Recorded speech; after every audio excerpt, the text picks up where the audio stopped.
Welcome one and all to episode 15 of the A Strings podcast.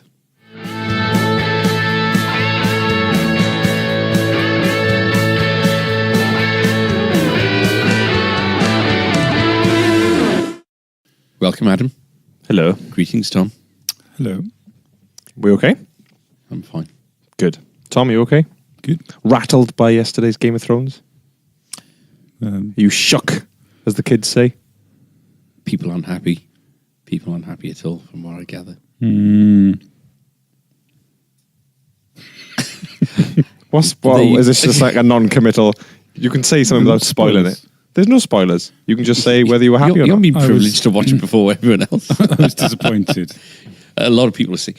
So I went to Cardiff earlier on because I had a horrendous 24 hours with first world problems, and I'm in two minds whether to tell you the story. But basically, my Apple Watch broke, so I went into town to get it sorted. Did I tell you what happened afterwards? So you saw what it was like last night. Yeah, you told me about. Basically, what happened was the top of the face of the watch just popped off. So it was like hanging off when you saw it, and I likened it to like when you're younger and you know that a tooth is about to kind of come out, but you just haven't got. You don't want to pull it off. You know, you're trying to use the other part of your mouth to try and not use it so it doesn't fall out. And this morning, because I'm absolutely ridiculously obsessed with closing the rings on this watch, I thought that I'd try and get, just a couple of hours of, just walking about and just. So closing the rings is a fitness thing, is it? Yeah. Right. Yeah. Okay. Yes, Adam. Okay. Just checking. So this morning, I was just going through my morning routine, and I was spraying deodorant under my armpits, and I put my left arm. I sprayed with my left arm with my right arm up, and I dragged it out, completely forgetting it was there, and the face of this watch just ripped off and went to the floor and shattered into smithereens. Now, I had a case before for it being, a defect. Luckily, I took a picture of what it was like before, but now I had to go into the shop fronted up with this kind of smashed screen. And to be fair, they said that the reason why the screen would have popped off in the first place because the battery cells would have expanded and kind of popped the... It's crazy. So they said it's going to go off and they're going to fight my corner, but because I was such an idiot with regards to wearing it when I shouldn't have been wearing it, well, there's extra damage caused now and that might be chargeable. And I just feel, Anyway, going back to what we were talking about, I heard 4 different conversations going on today with people who I wasn't in conversation with, saying how they've managed to royally mess up Game of Thrones right at the very end, and they can't see how this last episode is going to redeem for all of the kind of... They have been messing up for a little while now. Have they? Yes. And do you think that there's anything that can happen in that last hour of television next week that is going to make it, going to redeem it? No. Really? Unless it's like a dream, like in Dallas. Well,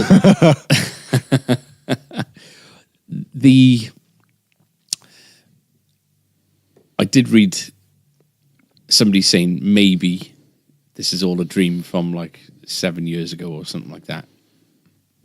But then it doesn't make sense then, does it? It's not the end of Game of Thrones. No, and then it's like a waste of time. Isn't it? Yeah. I don't watch Game of Thrones, so I couldn't care less. This is the news. Shop news. Black Star events selling well. Yeah, more or less sold out, I think. That's good. By the time this goes out, I think the way it's going, we shouldn't have any tickets left by the end of the week. No, I'd be very surprised. Good.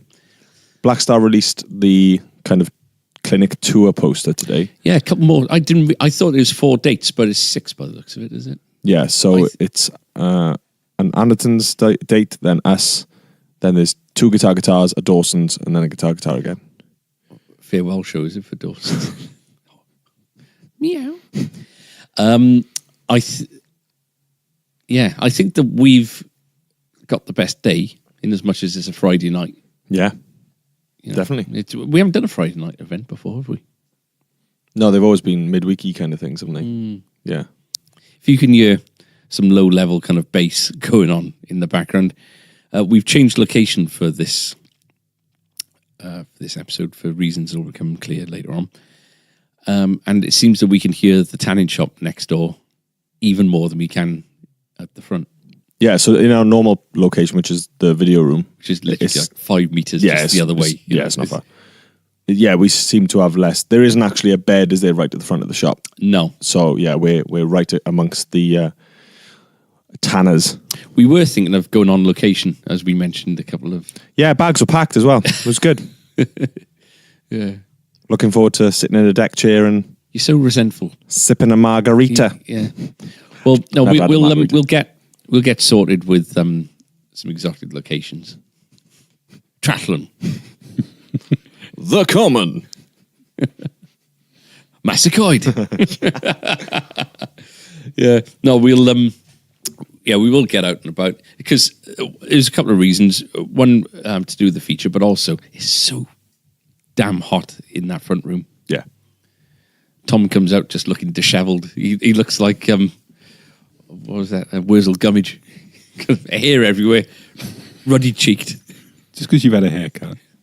I have had a haircut. Adam's dad did the haircut, and unless I put product on it, I look a little bit simple. And I haven't put product on it today. Yes.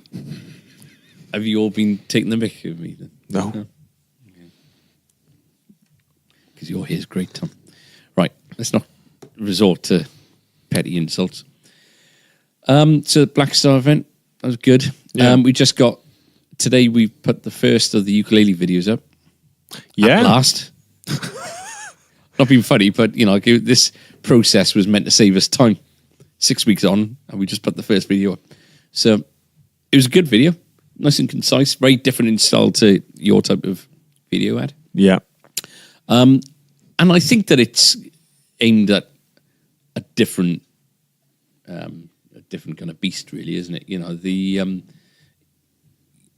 The people who will tune into your, the 40 or so people that will watch your videos, well, I think that they expect something different from a guitar-related video, especially electric guitar-related video. So, Yeah. This is a very kind of factual, non-kind of personality-driven video.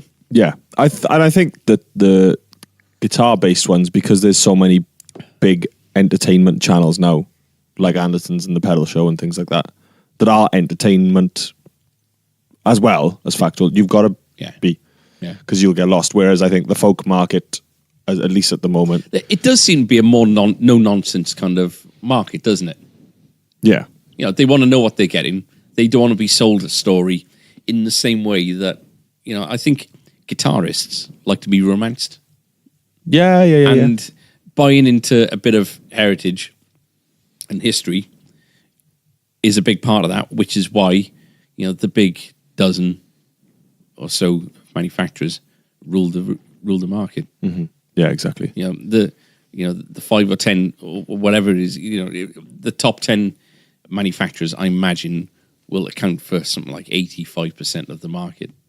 Yeah. In any given kind of sector. So yeah, if you're looking for a folk instrument, you just want to know what it is. You don't want to know about what's been going on in the presenter's life. Why they changed factories in 1950, whatever. Yeah. So that's there. Go and watch that. Yeah. Go and troll that one.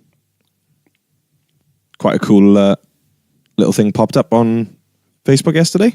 Yes. Do you want to tell the listeners what you saw? Because you let us know. Our favourite brand, Shergold. Mm-hmm. So James Dean Bradfield from the Manic Street Preachers came in to us back in September. He's been in plenty of times since, but he was in September, and it was the first time he'd come into the shop, I think, wasn't it? Yeah, I think so. Where we're located now, and spent a few hours here having a look around and fell in love with Shergold Masquerader, the P91, which is, what's that, the SM1. Yeah. And yeah, he tried it, he tried the others, and he absolutely loved the sound of it, the feel, blah, blah, blah. And he bought it. He got in touch with us afterwards saying that it's an absolutely amazing guitar. He can't put it down. He loved it. This, that, and the other. And lo and behold, they started their tour in Dublin on Sunday night. And from what I gather, like with any gig now, within a few hours of it happening, it's up on YouTube, Yeah. or it's on Periscope or whatever it is. Yeah. And on some significant songs like Designed for Life, which is the closer, No Service or Feeling, and a lot of other kind of they're doing their gigs in these shows in kind of two halves. So they got the first half, which is the This Is My Truth, Tell Me Yours album in full. Right, okay. Because it's the 20th anniversary of that. And the second half is Greatest Hits. Right, okay. And the Shergold is featuring prominently, I believe, in the second half. Yeah, because I was going to ask about whether they were staying kind of true to the gear that they used on the album for the album sound. Oh, well, actually, that's wrong. In places they are. Right, okay. So I've seen that he's using a Rickenbacker 12-string for If You Tolerate This. Mm-hmm. And I never realised there was a 12-string Rickenbacker in that song. It sounds just like he always played it on a 6-string, and the video at a normal is White Gibson kind of thing. So, so I think they are bringing out guitars for certain songs. He's using like a electric sitar for Tsunami and for I'm Not Working, and I'm a big Mannix fan, as you probably realise. And so their second guitarist, is he? They've actually got two guitarists. Oh, wow. Yeah. As well as, obviously, James. Yeah. And there's this one guy who's been with them for about 10 years, and like I think that he is as much a kind of member of the live band as anyone now. But then they've got this other guy who does a little bit of guitar work as well. He's the one who came along to the 5th birthday night with James and the other guy. Oh, right. Right, okay. So, yeah, I don't know really if my favourite Mannix sound is when it's just the three of them playing, maybe with a keyboardist. I think that when they've got that level of kind of danger, where everything can fall apart and sometimes does, that's the most enjoyable. But at the end of the day, the songs are not easy to sing. The guitar parts aren't easy to play. And, it gets to the point whereby you kind of think, well, if you can have supporting musicians, why wouldn't you have supporting musicians? Yeah. Same key as well. Yeah. He's a force of nature. We've seen him a couple of times, haven't we, in the last few years. So, a couple of years ago, they did the Everything Must Go 20th anniversary in Swansea, wasn't it? Mm-hmm. In the stadium. And then they did Holy Bible in Cardiff Castle. That's right. And the Cardiff Castle one was, I don't know if at home, if you're listening to this, if you've heard the Holy Bible, but it's a very, very dark album. But the guitar parts in it are unreal. But not only the guitar parts are kind of doing one thing, but the lyrics, it was Richie Edwards' kind of masterpiece, this thing. So you've got poetry and prose. You've not got lyrics. You've not got your kind of da da da da da da da da da da da da da da da da da da da. It's the words are kind of just these ridiculous kind of, they're not designed for a singer to kind of sing. So the way that he wrote the music around that and the way that he sings it while playing these parts, when they did the Holy Bible set in the castle, it was just the three of them. They didn't have any backing musicians at all for that part. Then they brought him out for the Greatest Hits part after that. So watching him do that, it's, whether you like the music or not, it's a sight to behold, because he is such an underrated and phenomenal musician, I think. So they've got backing musicians with all the This Is My Truth stuff for this tour, because I think they did. Oh, okay. Right.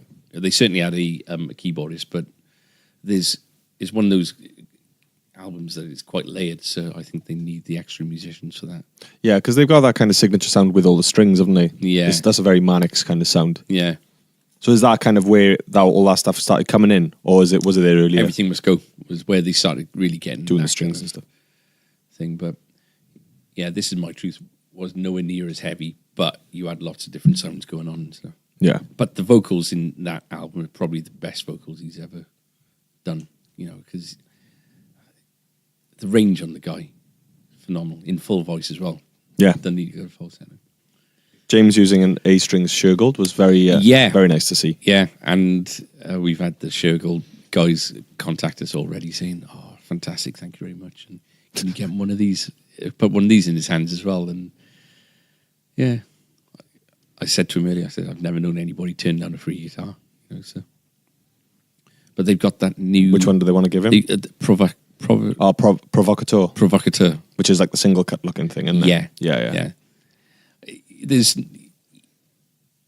as we said earlier, when you've got access to stuff, why wouldn't you just, use what you want? So he's never ever going to lay down his Les Paul. No. And his Telecasters and his whatever else. Yeah. But yeah, you really, I think it's the biggest artist so far to have played a Shergold, to my knowledge anyway. Yeah, of these new generation, yeah. Yeah, of course, yeah. Of the kind of Mark II kind of range. So the most up-to-date shop news was probably going to be our Boss Roland situation, isn't it? And I don't think we've mentioned it in the podcast before. If we have, we apologise, but we are going to just update on that. It's a tough one. Yeah. Give us your thoughts of where we are with it. I'd like to maybe find out what the listeners would do. So I think we have touched on it in the past, whereby it's a brand that we really like to do. It's a market leader. You expect to see it in the guitar shop, but it is impossible to make any money from it. And they're quite vigilant with regards to dealerships, and they realise that we haven't really ordered much from them for a little while. They updated their dealer contracts back about a month or two ago, and we still haven't signed ours and sent it back yet because we're undecided as to, first of all, what level of dealership to go for, but then kind of think, is there any point in going for any of them? Yeah. Now, the quandary, I think, is convenience and customer retention versus actually trying to run a business and turn a profit. Yeah. Turning a profit means that we can afford to pay our rent, our electricity, and our council tax, and our wages, and and VAT and all that kind of thing. If we don't turn a profit and we can't afford those things, well, we've got no business. So what do you do? Do you take on they're not just saying, we want you to buy a couple of £100 worth of pedals just to keep us happy kind of thing. What they're asking for is us to commit to an entire range of pedals, to amplifiers and all the rest of it. Spend about £5,000 worth of our money to buy gear that we're actually, if we're going to price match people online, we're going to probably walk away with, just over £4,000 worth of money. So that doesn't make sense. You can't run a business like that making a loss. But there's never been great money to be made in Boss ever. It's been one of those. It's been the tightest of all of the margins that we've got. Boss and Roland, that is. So what do you do? Do you do what you can to keep a customer and provide the product as a convenience, or do you actually stand your ground and say, do you know what? Until they get the courage to kind of back up the smaller independent dealers, as well as looking after the bigger dealers. Because if you notice, all the big guys out there, you type in DS1 and you could be able to find them in dozens of places, but they're all the big guys. You look at the small independents and they can't afford to do it. So there's obviously a better deal going on for your chains and for your big high turnover shops. Yeah. So we're obviously not as important because they're not offering us any kind of sweeteners or favourable terms. I said, when I spoke to them last week, a couple of weeks ago, I said, listen, we need a bit of assistance with this. We can't just go in and make an order for, given the prices that they've given us and all the rest of it. What can you do for us?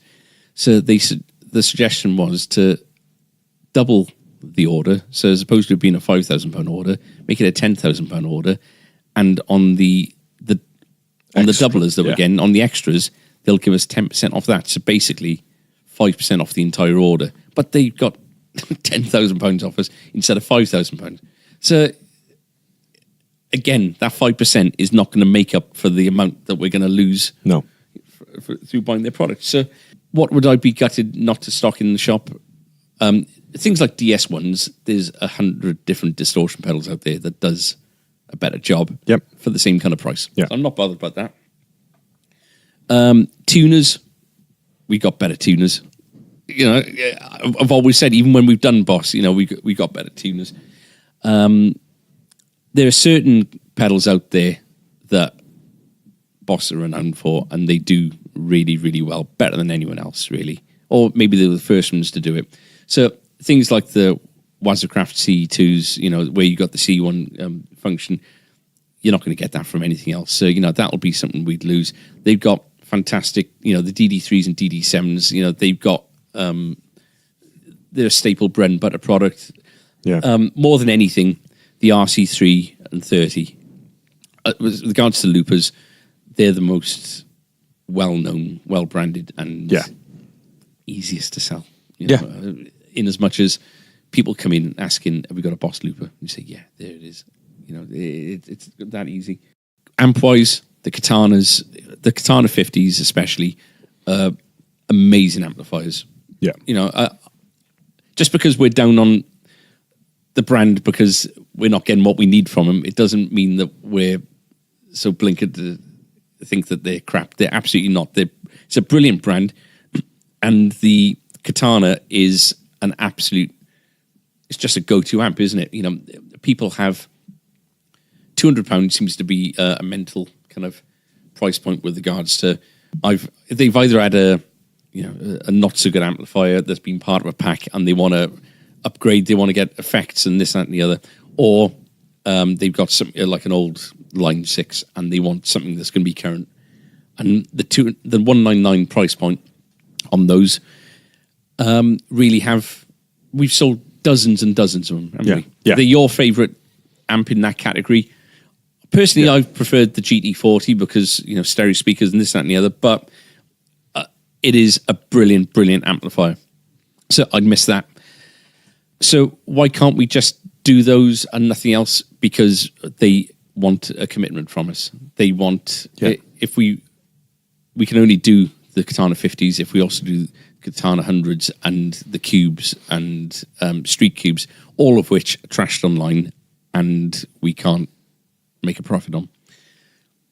If we want to sell the RC3s and the RC30s, we've got to stock some like 20 or 25 other pedals, individual pedals, in order to stock those. So, we did a comparison the other day. So we said, right, so let's try and do this intelligently. Let's go through the entire Boss range and find out what pedals we could sell, matching the big guys out there, make a profit on, and be able to. That would allow us to stock these other things. Yeah, and we weren't able to get through the list. No, there was nothing. There was nothing online. No. That was RRP. No. Or even and close. There are a few shops doing it or trying to sell it at RRP. The thing is, we're all free to be able to sell items of what we value the product at. Okay. And you've got people out there that they rely on high turnover. So you guys who have got 50 warehouse workers packing guitars, scanning barcodes, just packing things out. Yeah. They're the ones who are bringing the price down because they're trying to get market share. When it comes to the independents like us, so today we had a guy come in and I spent 45 minutes with him trying out a pedal. And that's what you get when you come into a shop. You get the expertise and the time from the staff. Yeah. And, the conveniences that you got within the shop with regards to, trying it through a particular bass amp, then trying it through a different bass amp. So you go through this entire process, and then at the end of it, not that this guy asked me to match any prices or anything, but what happens is, especially with the Boss stuff, because it is a market leader, you'll go through all of this, and then they'll ask you to match a price that you're making a loss on. Yeah. And it just doesn't work. I've laboured the point in previous podcasts and now, so I don't want to go on about it too much longer. But I'm very, very eager to, we've been talking about it for 2 or 3 weeks, and we think we've made up our minds with regards to it. We think that it might be the right time to say, do you know what, not right now, boss. Nothing's ever a closed book. No, that's the thing. It's not. If we went to them in 6 months' time and said, right, okay, we'd like to buy 25 pedals off you, please, they're not going to say no. We're not going to burn bridges. It's not going to be a big hoo-ha. But I think that it might be the right time to, put an arm's length between us and them until it's more feasible to do so. Yeah. But then you get these waves of, sod it, should we just do it? Bite the bullet. What do you do? So I'm quite keen to know what the podcast fellowship would do. Yeah. I guess taking into account what we've said, there's a couple of questions there, isn't it? The first question is, would you do it or not? And if you did it, if you told us to, yeah, you should do it, would you expect online rates or, the price that we're charging? I'm not comfortable charging more than is widely available at UC. Something like that GT1000 out there. We lost our shirts on it the moment it came in through the door. It was a brand new product a year ago, and people decided that they were going to sell it at cost. I think the bigger guys had a better deal on it because there's no way that they can afford to sell it. It's been sold through the multiple plate channels online for £730. We were selling for £870. I can't look somebody in the eye and charge them £140 more for a pedal. No, but that £140 was the VAT and all the charges to come out of that. By the time we come off the back of that £870 pedal, I think we were earning around about 50, 60 quid from it anyway, which isn't 10%. Which certainly isn't a day's wages for, anybody working here, which isn't, all the other costs that we've, gone on about and on and on. So, for us to sell that pedal now, we've had it in stock for a year. For us to sell it, we've got to be as good or better than online. And, we've made a loss on it. It's a loss, yeah. Yeah. But by not doing the Boss, it also gives us a chance to do something else. Well, that's the other thing. We're not putting our efforts into one thing. It's not like money magically appears for us to straight away do something else. But you kind of think, well, do you know what? That's not working for us. Let's have a look at Earthquake. We've been looking at for ages, haven't it? What are the other ones we've been? We are getting for someone the Headrush board, but Headrush would take the place of something like the GT1000, the big sort of, the big mothership kind of thing. Yeah. Amps wise, we've pulled focus away from the Mustangs a little bit with, and where the Katanas were going so well. And, we had a conversation where we kind of need to fall back in love with what we've got, Yeah. Yeah, it's not like we're lacking options. No. But what would the audience like to see? Yeah. Anything in particular? Yeah, absolutely. So at the moment, I guess, in the Katana range, kind of level, if you're looking through it, you've got the Fender Mustangs, you've got Valvetronics, you've got the Code from Marshall, you've got the Core from Blackstar. It's a very it's a very healthy marketplace, and there's not really a dud amongst them. We've certainly got our favourites, and with them become more computer orientated, some are more buggy than others. Maybe see, the Fender one, I think, had it all. The app is better than there's no app on the Katana. it's got stereo speakers. It's got, all the different bits and bobs. That was my favorite of the lot for those reasons. And it's the same kind of price point as the Katana. And you've got you've got these new boys coming in. You've got the LT25, which is the Fender one. Yeah, it's like 129 or something. Yeah. The Vox, the VT15 is 129. Yeah, and you're getting these modeling sounds. Yeah. For less again. Yeah. So, well, in actual fact, for 199, you're looking at it's not even that now, but you're looking at MV50 money as well. Yeah. Yeah. So you're looking at new tube loaded stuff. But yeah, like you said, there's options out there, and there's a plethora of products to look at. I'd be really interested. There's on a weekly basis, I see that we're starting to get a little bit of momentum with regards to people listening to us. We don't have a great deal of you kind of get in touch with us, whether it's on comments or anything like that. So I really would appreciate it if maybe you could drop us a comment or a message just to let us know what your thoughts are.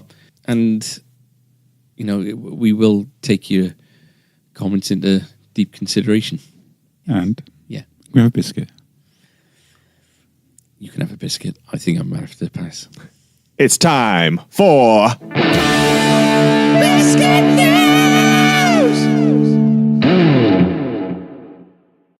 Okay, so let's quickly talk about who's brought us bits in over the week. So last week we had Matt Longbottom, and we badgered him. Well, yes, he was on the podcast last week, wasn't he? Yes, he was. We gave him a bit of a hard time for not bringing us anything in. And he was waiting for us to open.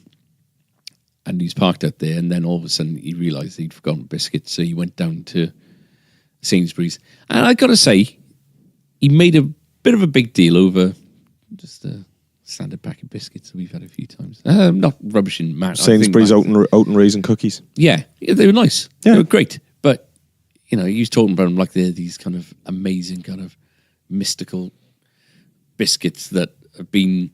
No one's put a raisin in a hobnob before. Yeah, that's exactly it. So you come in and he had a big, he's grinning from ear to ear. Look what I brought you, kind of thing. Thank you very much. I'm not being complacent. I do Absolutely appreciate not. it. But Black Star brought us like 3 packs of biscuits. Marshall brought us about 2 or 3 packs of biscuits. Kind of got up your game, mate.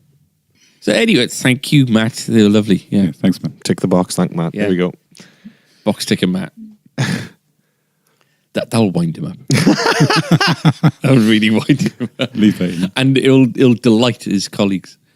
Yeah. Anyway, The biggest of the deliveries was from our newest friend, Christina.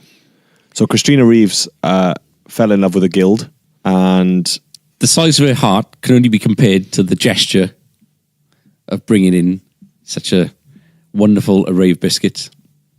so this was unbelievable. So she came in on Saturday to buy. This is what boggles me, right? Is people coming in? They're coming in to spend money and buy things from us, but then bring us things to say thank you for. Exactly. Yeah. And then you got suppliers that you can't earn any money off. And do you know what?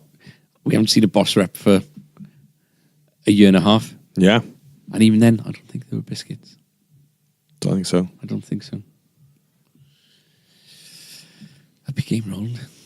Unbelievable. Only down the road. Yeah, brothers. So Christina came in with a carrier bag. Now this carrier bag could have been anything, but this carrier bag was absolutely like full of things for us. Really? Like what? Double chocolate chip mini muffins. Little, just say little, a box of.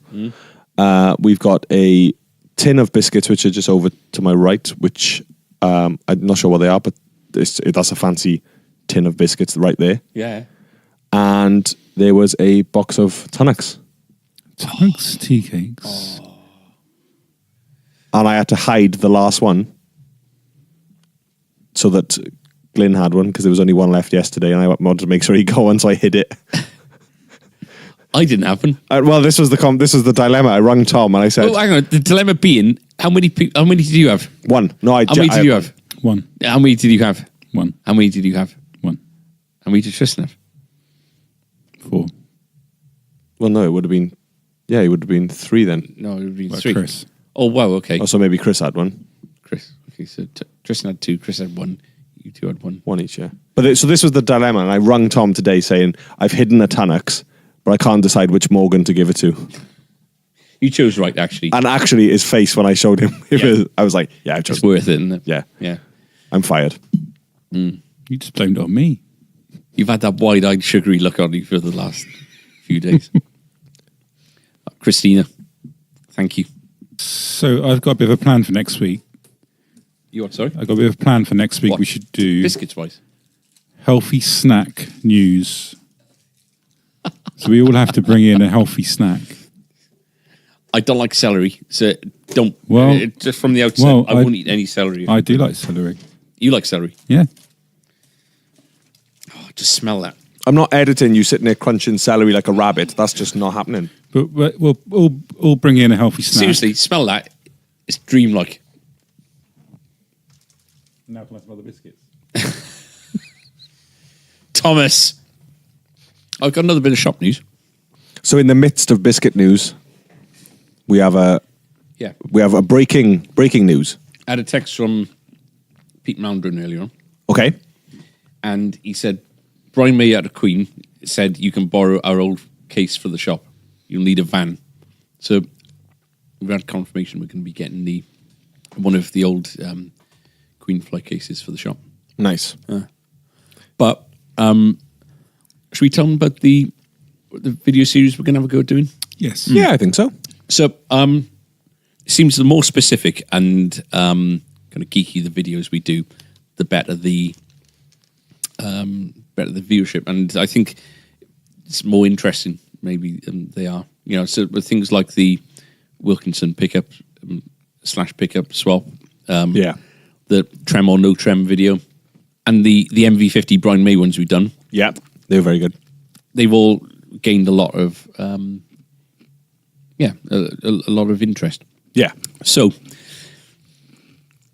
we decided to put some of the geeky knowledge that we got with regards to the Red Special and the Brian May stuff to good use, and we're going to be doing a series of videos looking up all of the guitars that have been available commercially, Red Special wise.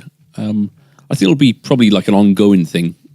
We'll dedicate an episode per guitar, so we'll go through the Guyton, the Guilds, the current BMG, the old Burns, and I know quite a lot of people with different bits of gear out there. So we'll, as and when we can get hold of certain guitars, we'll bring them in for a review. Definitely. So Tom and I are kind of working on a format at the moment. Just see how it'll pan out. And I asked Pete if we could borrow an 84 Guild, and apparently they've given the one that I think he had a few, but he's given them all away to like hard rock cafes and like auctions and all that kind of thing. Oh, okay. So they've not actually got an 84 Guild. So Right. I'm gonna have to try and find one from somewhere. I always wanted one, and they've rocketed in price this last like 2 years now. I bet. Hey ho. Biscuit News! So we're gonna have a bit of playing from you for the feature today, aren't we? Well, it's a bit of a mix and match, really, because what we're going to do is we're taking a video idea that we have and we are putting it into the podcast. Okay. So today's main feature is the PRS SEs, and it's the standard and the custom. And what we're going to do is tone test the difference between the two. We've got 2 double cut SEs and 2 single cut SEs. Appointments wise and everything like that, very, very, very similar. Obviously different pickups in each, but you know, both guitars between each are essentially exactly the same. And what we're going to do just for a bit of fun is stick a blindfold on you, On me. and you're going to see if you can tell the difference by feel. The good thing with these guitars, if I've you never played them. the good thing with these guitars is I don't think by feel you're going to be able to tell which one's which. Okay. The single cut has got a slight difference. They've got compensated saddles, but we'll just make sure you avoid. I don't know avoid which them. one's what. So like, Oh, that's fine then. Yeah. That's absolutely fine then. So I like PRSs, but they've never interested me as a guitar that I'd use. So Okay. I really don't know a great deal about them. Yeah. Well, that's fine. So what we'll do, I think, is shall we make this whole thing a blind test? And see if you can tell the difference between the two? Yeah. Would you like to play while you're blindfolded? Or do you want to do the field test afterwards? Oh, Do it all? yeah. I think you'd be all right, wouldn't you? Let's get the bag on his head. Okay, so we're going to leave you with some dulcet club beats while we put the blindfold on Andrew and ridiculous. get him set up. Here we go. So for everyone listening at home, we are running through the Blackstar Studio 10 6L6. That's mic'd up with a 57 into our interface where we're all going into right now. Andrew's being blindfolded. Nice and And, tight, Tom. and then blindfold him. And then... Yes, I am. So we're going to hand you... My ears, 'cause I won't be able to hear anything. That is true. So Andrew is now blindfolded, and we are going to hand him guitar number Got a one. plectrum, or do I need plectrum? It's completely up to you. Would you like a plectrum? Would you prefer a plectrum? Yes. Okay, I'll get you a plectrum. So No, guitar... actually, no, I don't. No. Okay, he doesn't. Guitar number one is going into your hands now. So this is obviously one of the single cut models. So by feel, have a little Mose. Tom, if you can plug him in. We did prepare and tune them. They've gone slightly out where it's quite warm today. Cool. So if you just want to hit. So Perfect. I'm trying to be clever about it, and trying to feel features that certain ones have got. Okay. But, from the outset, I'd say the nut on this one don't feel like it's completely flush with the neck. So Okay. I'd imagine this is going to be one of the SEs or something. Have I got to choose between? Well, this is the thing. They're all SEs. Okay, right. So you're choosing, you've got a standard and a custom.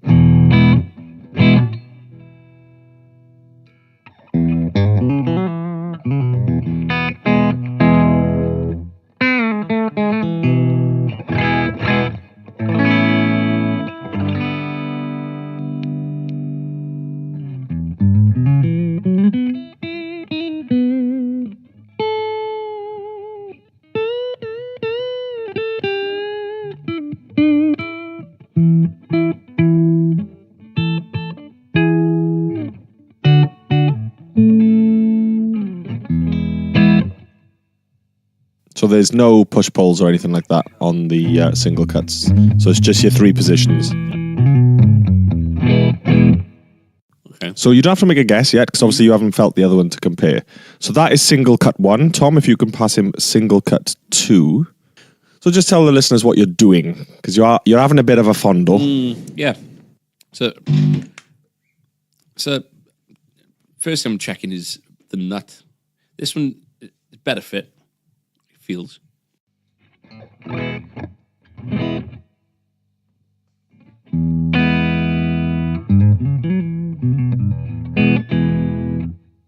They're both glossy necks. This one feels a thicker lacquer, Okay. which confused me a bit because slightly lighter. We're just moving the mic slightly closer to your hand, so Sorry. don't... no, it's fine. Just don't lunge forward. There you go. Yeah, that's who you are. Yeah. The pickups sound a little bit darker. So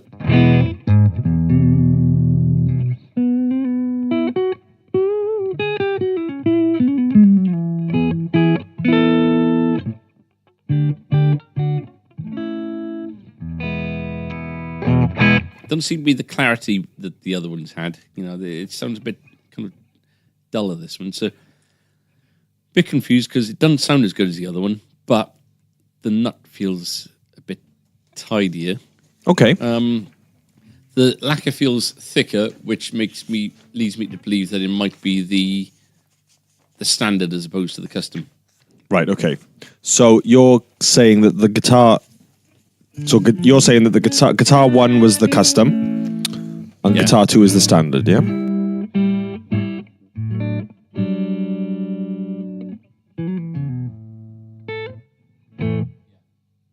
I'd say going from how it sounds and the feel of the lacquer, and it's a bit lighter as well. I'd say this is the standard. No problem at all. So we're now going to pass you one of the double cuts. So for people listening, these are made in two very different places in the world. They are in two different factories. It's not the same production line at all. Okay, so this is a double cut. Now what you've got here is a three-way selector, and you've got a push-pull on the tone. There we go.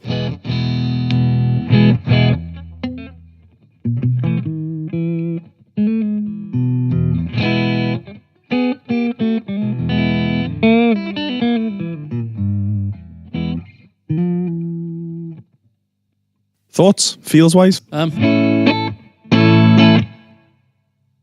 I play a dud note, it's because I can't see what I'm playing. Because usually I'm very good. Well, unbelievably, he is blindfolded.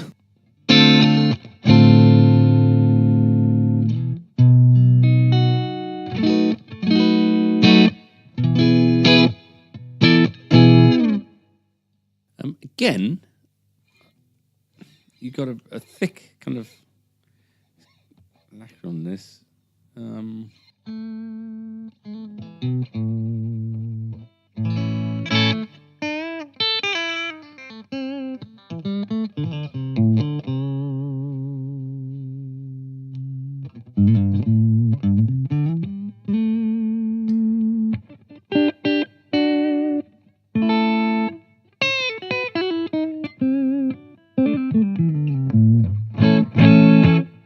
Okay. So we're now changing over to the last of the guitars. This is the second double cut.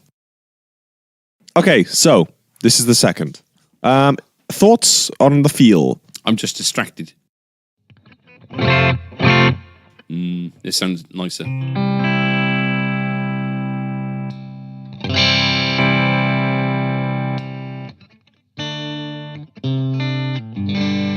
Yeah, much more defined, much nicer sound. Okay. I feel this is the best one of the lot so far. Okay. Yeah.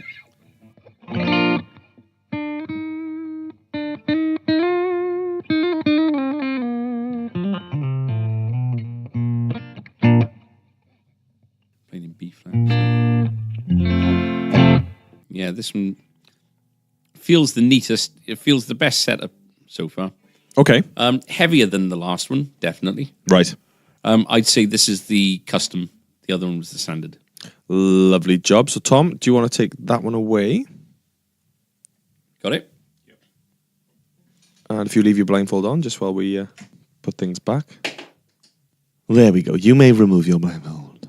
You can remove the mask? You can. The mask? Sorry. Yeah.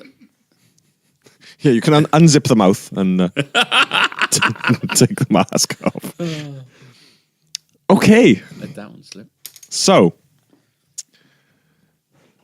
very interesting. So, let's talk about the single cuts first. Okay. So, I think that the big decider really was, I guess, pickup sound, was it, for you? Yeah. So, the out of the single cuts, the first one you chose, the first one that you felt had a brighter, more presence than the second, which was darker. So, your guess? Oh, yeah. But the first one, I wasn't impressed with the custom than that. Okay, that's interesting. So you guessed that the first one was the custom and the second was the standard, That's right? They were the other way around. Whoa. So I think based on the nut, that the nut was the same on the double cuts, Yeah. that could easily be the tell then, that finish isn't quite as refined then on the standards. Maybe the brightness is, this. Maybe we've mistook brightness for a lack of warmth. Maybe. But playability wise, much difference? Do you know what? They all played really, really well. Okay. There wasn't a dud amongst them. They were all nice and easy to play. Comfortable, and Yeah, no sharp frets, just a good play. Something like the cut of a nut at the top and at the bottom of the neck kind of thing. Yeah. If it's in the right place, Yeah, if it's doing its job, what I think Exactly. you're definitely, you're looking from an experienced eye, ironically being blindfolded, but yeah, you were looking for little things like that. little things that would give me telltale signs as to why one would be the other. So, You were cheating, is what you were doing. so the first one was the So the first one was the standard, Right. The second one was the custom of the single cuts. Double cuts, you were bang on, and I think I had the headphones on to listen through the interface, but even I could hear through that the difference in sound between them. Yeah. The custom, which was so the two you tried was the white standard and then the tobacco custom. It just the sound was so much better that it was obvious. The last one I tried was by far everything clicked. Like the sound, just the way it felt. Yeah. The thickness of the lacquer definitely has an impact, I think, on how nice something kind of feels to play. Yeah. And the last one seemed to have the perfect balance of, it's a gloss back of the neck, but it still felt nice and comfortable to play. Yeah, and I think we're still going to do the video, I think, and it seems like it's a worthwhile video to do. If you told me that it was if that last one might have been an S2 or something, I'd have Believed it. believed it, not knowing what the S2 specs are. So, looking over there at the S2s, are they sat in back? So, the neck? So you would know. Yeah, so the S2s generally are sat in. I mean, the single cut semi hollow is gloss, but of the double cuts that, especially the ones we've had, until you go to CE, which is the bolt on, that's when they get the gloss. But the neck is sat in, so you'd tell straight away. The big thing has always been cosmetic, isn't it, with the standards and customs? Yeah. So, the one thing that when people ask, what is it? What's the difference? You point out the obvious thing. So it's plastic bound as opposed to maple bound. It's a plain top as opposed to a flame top. It's Little things like that. But listening to them, it's actually a really good training device for us, to do this kind of blind testing because, especially when you land on, what should be, quotation marks, the right answers and decisions. So like this for the double cutaways, I could tell, audibly and through feel that was, a significantly better guitar than the one before. Than the one before. Yeah. And to do it blindfolded gives you all the reasons, why you think that's the correct decision. Which is handy for, when you're telling people, so, doing things like feeling, the sharpness of the frets or, the comfort of the neck and, nut and all that kind of thing. It's, it's quite a handy thing to do, I think. So for listeners that are customers, if you're ever stuck between some guitars, just say, can we pop the blindfold on? And we'll happily capo a t-shirt to your head like Andrew just had. And you can go by feel alone. So that was our fun little test. Very good. Are you ready?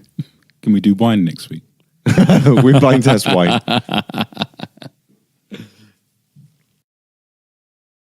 Tom's Top 5. Tom's Top 5. This week's Tom's Top 5 is the greatest ever cover versions. Oh, I like this. Nice. Number 5, The Man Who Sold the World by David Bowie. Yeah. Covered by... Well, it's a couple. Lulu? I was going to say. It's not Lulu. Nirvana. Yeah.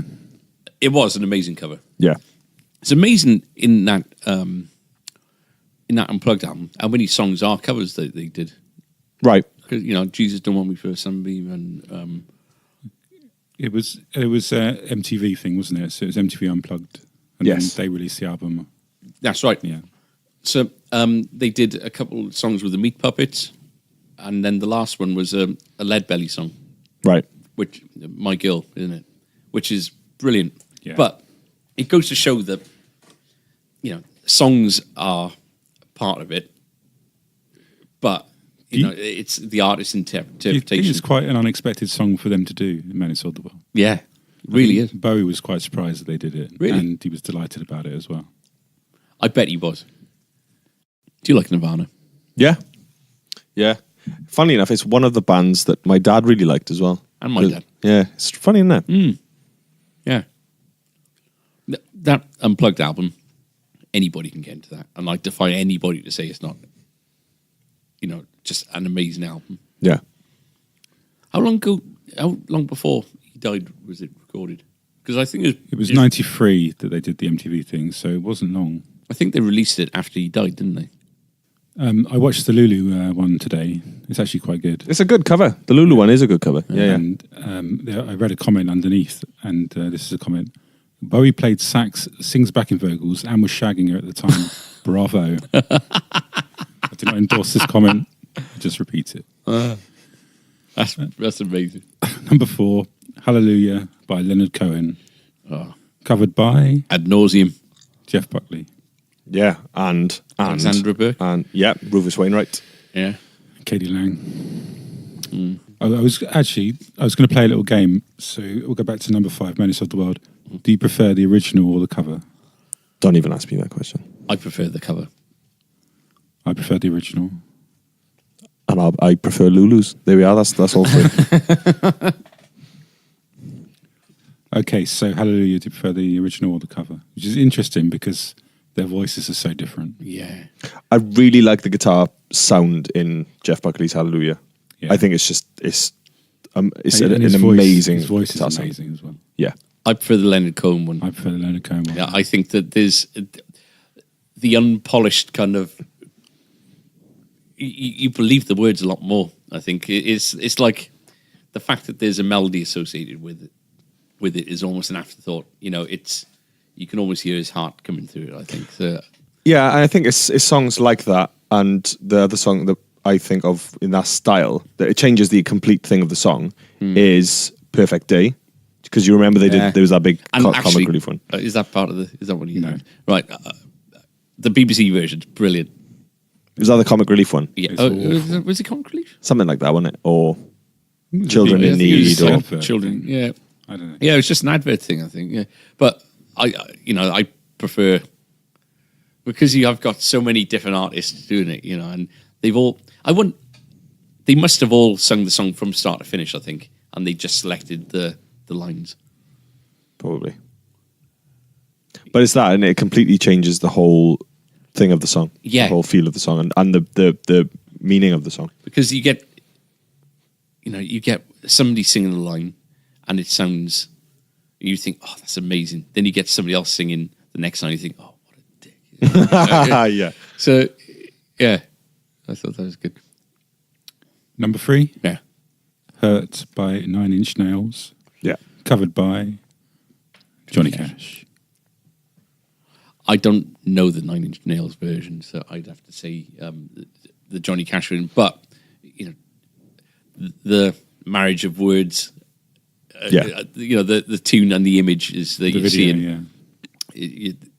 how you can't like that, is beyond me. It won the best Grammy for video.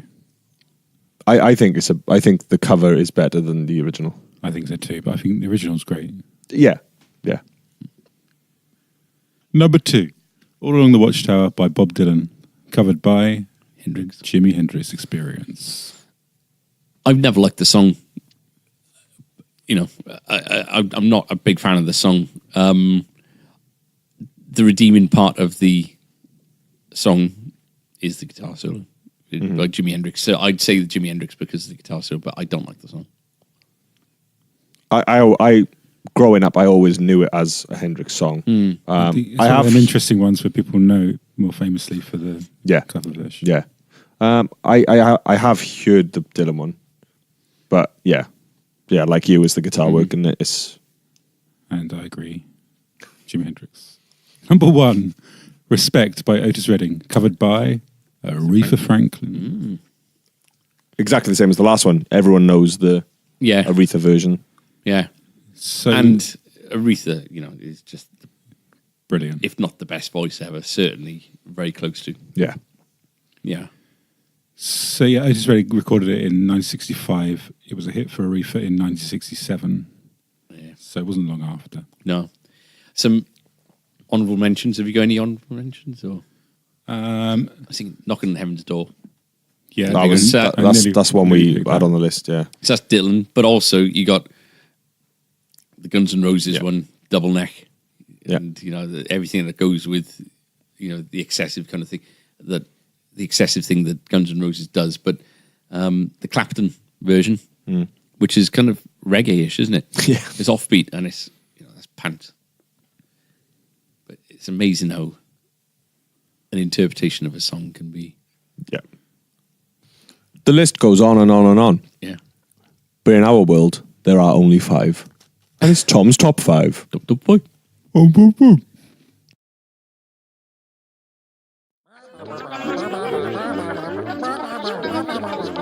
Social media comment of the week. Social media comment of the week. This week. Yep, I can see, and I'm so happy that it's nothing to do with me. It's a. I saw it and it did make me laugh, and then it made me worry a little bit, and then it just made me laugh as soon as I realised that we'd sold more or less all the tickets, and he couldn't back out. So, Tom created a graphic to promote the Jared James Nichols evening, Yeah. and I think it's done very, very nicely. But looking at it, it's in like a. The font is maybe a little bit mournful. Yeah. I have a big problem with fonts. Yeah. Firstly, I hate scrolling through them all. Yeah. And I can never find them.